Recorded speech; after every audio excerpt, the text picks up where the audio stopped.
Joining us this hour to discuss is National Trial Attorney Michael Jaafar. Michael, great to have you on. Thank you for being on with the two of us.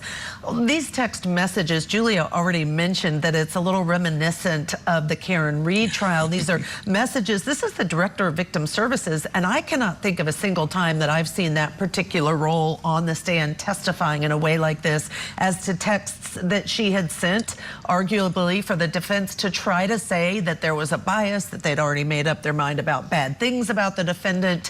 What are your thoughts as you watch this unfold? Yes to both of you guys, and yes, Julia, I still have some PTSD from the Karen Reed case, and yes, this is definitely reminiscent of that case. I remember of a book I read when I was a young public defender that said, here's your playbook as a public defender because you have limited resources when you're defending a case. One of the four pillars they taught us was always say that the prosecution was tunnel visioned, right? And so they're following that playbook. And I have to say that this defense attorney is very effective in his cross-examination style. And so he's following the main path, and I think it's working so far.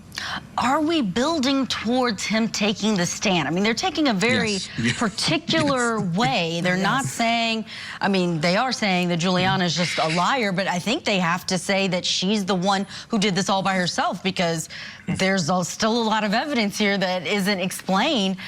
Is he going to have to take the stand, or are they just going to try and go the Karen Reed route in terms of cover up, cover up, cover up? I was hoping one of you guys would ask me that question because I love answering that question.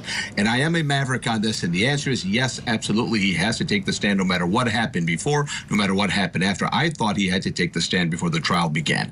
When the jury sits in a closed court, these are small courtrooms, and they're sitting right next to him.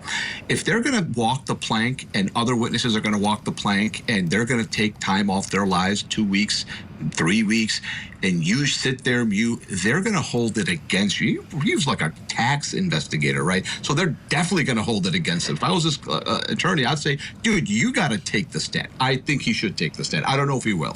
Wow. Okay, Michael Jaafar, thank you for your commentary on that one. We are going to have to step aside. Right, we are stepping aside from that testimony to get some more analysis from National Trial Attorney Michael Jaafar. Michael, Victim Services, Judge Ashley and I have been looking at what their role is, because the way the defense in this cross-examination is going after her, it does seem like she's involved in a lot. I mean, and she's doing things for Brendan Banfield. Is there any kind of a conflict there in your mind? I think so, yeah. I mean, look, it's a natural conflict, but yeah, at the end of the day, they're laying out the foundation of a tunnel vision prosecution. There was a conflict of interest. They had made their mind up. And so I think this definitely hits against reasonable doubt. I don't really see a way they would have avoided it. But at the end of the day, it seems like they made up their mind early, and that's the defense's position.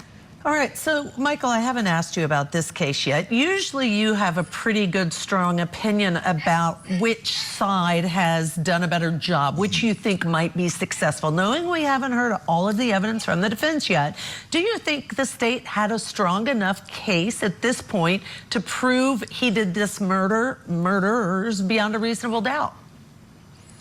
I think they did. They have a person who was at the scene who says that she contributed to the murder. She connected all the dots.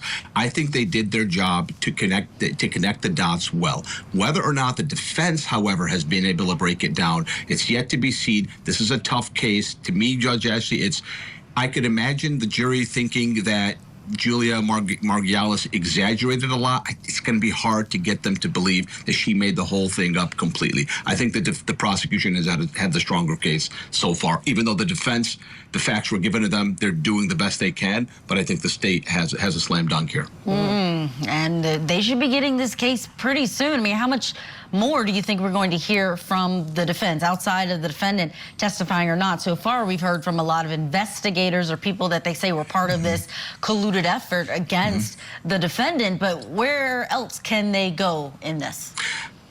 Other than the defendant testifying, I don't see much else because they had their most powerful witness besides the defendant, if he testifies, was the detective that was called off the job. I think that was their biggest, strongest key point. And they cross-examined Juliana Margulies already very well when the prosecution had the case. So I think other than their defendant testifying, I think this is going to be a half-day long for the rest of the trial if he doesn't testify. All right, Michael Jaafar, thank you. I'm sorry we're out of town. Appreciate you, as always, joining us tonight.